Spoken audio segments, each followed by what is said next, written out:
Welcome to Double Helix, Blueprint of Nations, Companion 8.1, World War I and Communism.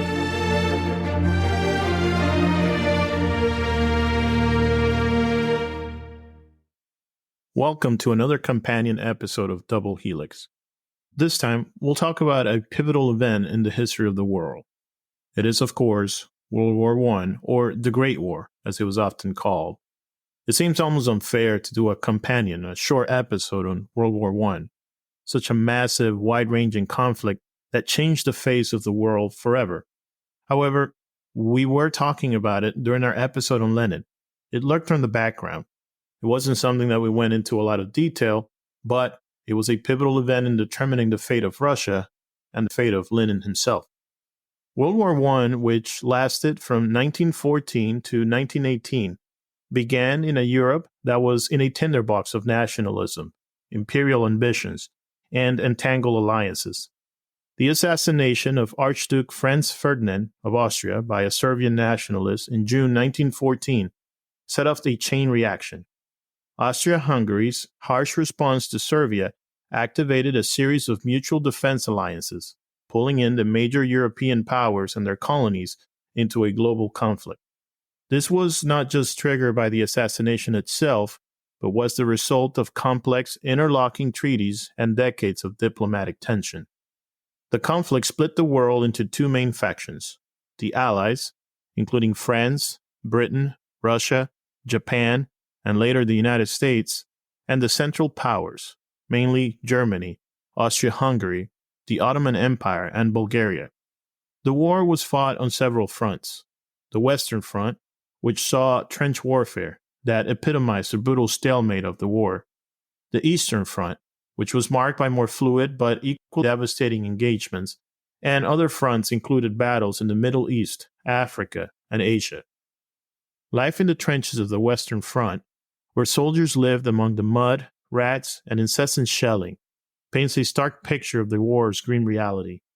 These conditions, combined with the use of new, devastating technologies like chemical warfare, tanks, and machine guns, resulted in catastrophic human loss and suffering. The introduction of chemical weapons like mustard gas marked a horrifying escalation in warfare, leading to long-term health effects and immediate fatalities on the battlefield. The toll was staggering. An estimated 17 million people died, and 20 million were wounded. Civilian populations also faced unprecedented hardships due to economic strain, food shortages, and the psychological impacts of war.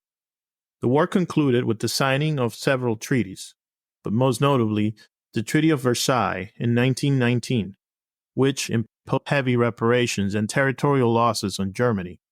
This treaty, controversial in its severity, set the stage for future conflicts, specifically World War II. The legacy of World War I is profound, reshaping national borders, ending empires, and prompting shifts in social attitudes and art. It also marked the beginning of the United States as a major world power and led to major political changes in many of the involved countries.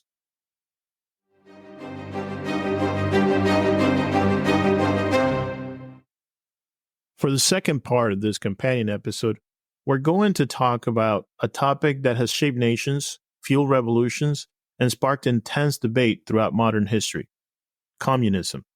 The idea here is to help build your knowledge around the broader themes our podcast explored as we talk about the various leaders who are shaping our first season, and in particular, Lenin. So, what is communism? How did it come about? And what impact has it had on the global stage? Communism, at its core, is a socio-political and economic ideology that advocates for a classless society in which the means of production, such as factories, land, and resources, are owned and controlled by the public. The ultimate goal is to establish a society where wealth and power are distributed equally, eliminating the class distinctions that capitalism creates.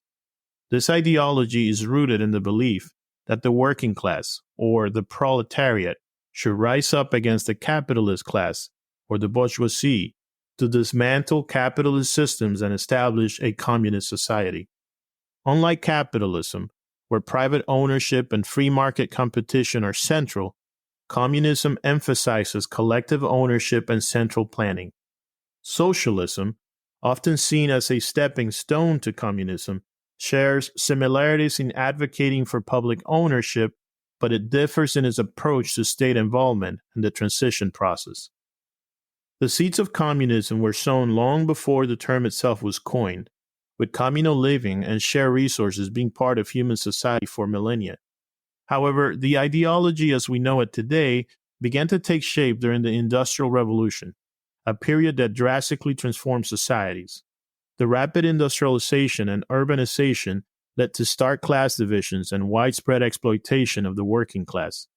It was against this backdrop that Karl Marx and Friedrich Engels published the Communist Manifesto in 1848, a pamphlet that would become one of the most influential political documents in all of history. Marx and Engels criticized the capitalist system for its inherent exploitation and predicted that the working class's growing dissatisfaction would inevitably lead to a proletarian revolution. The manifesto outlined a vision for a classless society, free from oppression and inequality, achieved through the collective ownership of the means of production. This vision was not just a dream of economic reform, but a call to action, urging the working class to unite and overthrow the capitalist system that bound them. The spread of communism throughout the 20th century was marked not just by the pursuits of egalitarian ideals, but also by significant human suffering and oppression. The Russian Revolution of 1917 set the stage for the emergence of the Soviet Union, a state that promised to abolish the exploitation of man by man, but which instead introduced a new era of repression and terror under leaders like Joseph Stalin. The Great Purge of the 1930s, for instance, saw the execution and the imprisonment of millions of people deemed counter-revolutionary or simply inconvenient to the regime's consolidation of power. Similarly, Mao Zedong's visions for a communist China led to some of the most devastating policies in human history. The Great Leap Forward, intended to rapidly transform China into a socialist society, resulted in one of the deadliest famines, with estimates of the death toll ranging from 15 to 45 million people. Mao's Cultural Revolution further plunged the country into chaos, leading to widespread persecution, the destruction of cultural heritage, and countless deaths and suffering among the intellectual and rural populations. The darkest manifestation of communist ideology was under the Khmer Rouge regime in Cambodia, led by Pol Pot. The attempt to create an agrarian communist society resulted in the genocide of an estimated 1.7 to 2 million Cambodians, nearly a quarter of the country's population at the time. The regime's extreme policies included mass executions, forced labor, and starvation. These examples reflect a grim reality where the ideological pursuit of a classless society often resulted in authoritarian rule, widespread human rights abuses, and severe economic mismanagement. The disconnect between the utopian ideals of communism and the totalitarian practices in its name raised profound questions about the cost of such experiments in social engineering.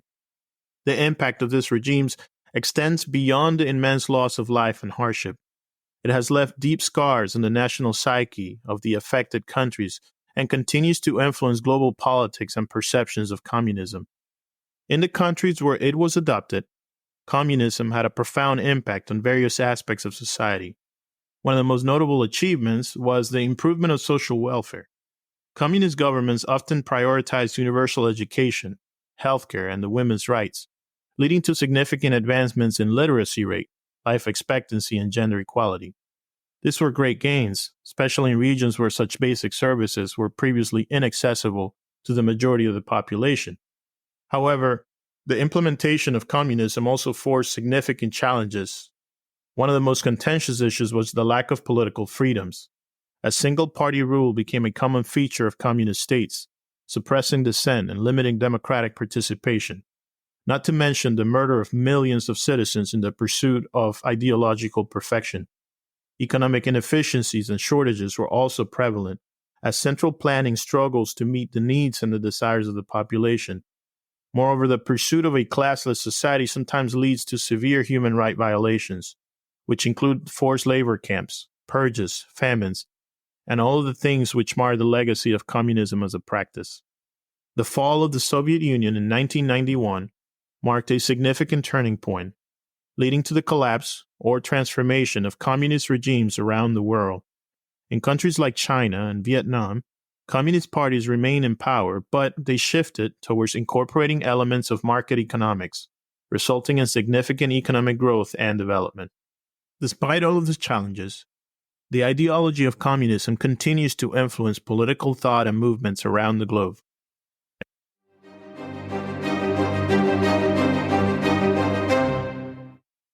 Thank you for joining us on another quick exploration of a companion episode of Double Helix. We will probably come back to both of these topics in a lot more detail in future seasons, but for now, at least you've been primed with enough knowledge to be dangerous. Keep exploring with us, and come back and see us later. See you soon.